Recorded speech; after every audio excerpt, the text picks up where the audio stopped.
বা ল দেবতার পরিচয়। আপনার প্রশ্নে শিরকের প্রবর্তন রাষ্ট্রও বলা হয়েছে, যা অসম্পূর্ণ বাক্য মনে হচ্ছে। আপনি সম্ভবত জানতে চাইছেন শিরকের প্রবর্তন কিভাবে হয়েছিল, রাষ্ট্র কিভাবে এতে ভূমিকা রেখেছিল, মূর্তি পূজা বা শিরক কিভাবে একটি রাষ্ট্রীয় রূপ পায়। আমি এই প্রেক্ষাপটে একটি প্রাঞ্জল ও পূর্ণাঙ্গ বিশ্লেষণ দিচ্ছি। যদি আপনি অন্য কিছু বোঝাতে চান, অনুগ্রহ করে বিস্তারিত বলবেন। বাদিকে হেলানো আজকাজ শিরকের প্রবর্তন ও রাষ্ট্রীয় অনুমোদন। এক দৃষ্টিপাত। শিরক বলতে বোঝায় আল্লাহর সঙ্গে অন্য কাউকে শরিক করা, বিশেষত পূজা বা উপাসনায়। ইসলামী পরিভাষায় এটি সবচেয়ে বড় গুনাহ। ক্লাসিক্যাল বিল্ডিং শুরুর প্রেক্ষাপট। মানবজাতির ইতিহাসে প্রথমে মানুষ তাওহীদ, এক আল্লাহর উপাসনা, মেনে চলত। তবে ধীরে ধীরে কিছু নেককার মানুষের মৃত্যুর পর তাদের স্মৃতিকে সম্মান জানাতে মূর্তি বানানো হয়। এই মূর্তিগুলো সময়ের সাথে পূজার বস্তুতে পরিণত হয়। ইসলামী ব্যাখ্যানুসারে নূহের কালের পূর্বে ও পরে এই প্রবণতা শুরু হয়। দুর্গ রাষ্ট্রীয় অনুমোদন বা ভূমিকা। ইতিহাসে দেখা গেছে, যখন একটি সমাজে মূর্তিপূজা জনপ্রিয় হয়ে ওঠে, তখন অনেক সময় রাষ্ট্র বা শাসকগণ তা অনুমোদন করে। শাসকেরা অনেক সময় নিজের কর্তৃত্ব প্রতিষ্ঠা করতে ধর্মীয় প্রতীক বা দেবতার মূর্তিকে ব্যবহার করেছে। প্রাচীন মিশর, ব্যাবিলন, রোমান ও হিন্দু রাজ্যগুলোতে রাজা বা সম্রাট নিজেরাই দেবতা বা দেবদূত রূপে উপাস্য হতেন বা তাদের আশীর্বাদপ্রাপ্ত বলে দাবি করতেন। ঈদ শিরকের প্রাতিষ্ঠানিকীকরণ। মন্দির নির্মাণ, পুরোহিত শ্রেণী তৈরি, ধর্মীয় আচার প্রণয়ন, এইসবই মূর্তিপূজাকে প্রাতিষ্ঠানিক রূপ দেয়। একসময় তা শুধু ধর্মীয় নয়, রাজনৈতিক নিয়ন্ত্রণের হাতিয়ারেও পরিণত হয়। পুষ্পিং উপসংহার। শিরক শুরু হয় ব্যক্তিগত বা সামাজিক পর্যায়ে, কিন্তু সময়ের সঙ্গে সঙ্গে যখন তা সমাজে গ্রহণযোগ্যতা পায়, তখন রাষ্ট্র তা বিধিবদ্ধ, পৃষ্ঠপোষক ও প্রচারিত করে। আপনি চাইলে আমি এর ঐতিহাসিক দৃষ্টিকোণ, ইসলামী স্কলারদের মতামত, কিংবা কুরআন ও হাদিসের আলোকে বিশ্লেষণও দিতে পারি। বিস্তারিত কিছু জানতে আগ্রহী?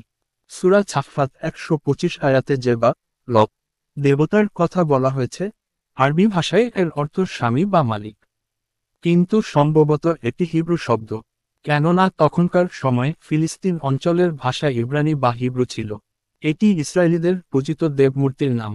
হজরত মুসা এর সময়ে শাম অঞ্চলে এর পূজা হত এবং এটাই ছিল তাদের সর্বাধিক জনপ্রিয় দেবতা। বা বাক্কা শব্দটি বা অপরিবর্তনীয় যৌগিক শব্দের উদাহরণ হিসাবে আরবি ব্যাকরণের একটি অতি পরিচিত শব্দ। এটি লেবাননের একটি প্রসিদ্ধ শহরের নাম, যা উক্ত বা দেবতার নামেই নামকরণ করা হয়েছে। কারু কারু মতে জাহেলি আরবদের প্রসিদ্ধ দেবমূর্তি খোবল এই বা লেরি অপর নাম।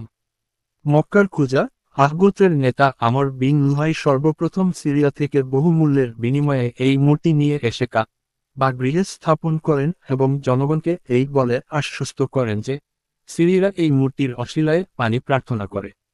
আমরাও এর অশিলায় পানি প্রার্থনা করব। তাতে সিরিয়ার ন্যায় মক্কা অঞ্চলেও প্রচুর বৃষ্টিপাত হবে এবং এলাকা শস্য শ্যামল হয়ে উঠবে। এটাই ছিল বা গৃহে স্থাপিত প্রথম দেবমূর্তি। পরে অন্যান্য ব্যবসায়ীরা বিভিন্ন সময়ে আরও মূর্তি এনে স্থাপন করে। এভাবে রাসূলের আবির্ভাবকালে তার সংখ্যা ৩৬০ পরে গিয়ে দাঁড়ায়। তবে তারা এর দ্বারা তাদের দাবি মতে ইব্রাহিমী ধর্মের তাওহীদ বিশ্বাসে কোন ত্রুটি হচ্ছে বলে মনে করত না। তারা এটাকে শিরক ভাবত না, বরং আল্লাহর নৈকট্য হাসিলের অশিলা মনে করত। জুমার ৩৯:৩। ১. শিক্ষণীয় বিষয়সমূহ।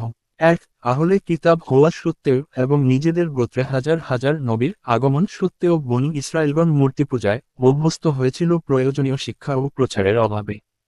একইভাবে যদি ইসলামের বিশুদ্ধ আকাদি ও আমলের প্রচার ও প্রসার না থাকে, তবে একদিন মুসলিমদের হাতেই ইসলামের চূড়ান্ত ক্ষতি হবে।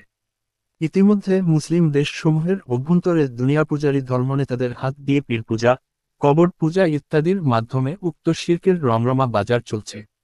২. শিরকের প্রবর্তন রাষ্ট্র ও সমাজনেত। উদাহরণস্বরূপ: ১. সহজ ও প্রাঞ্জল রূপে।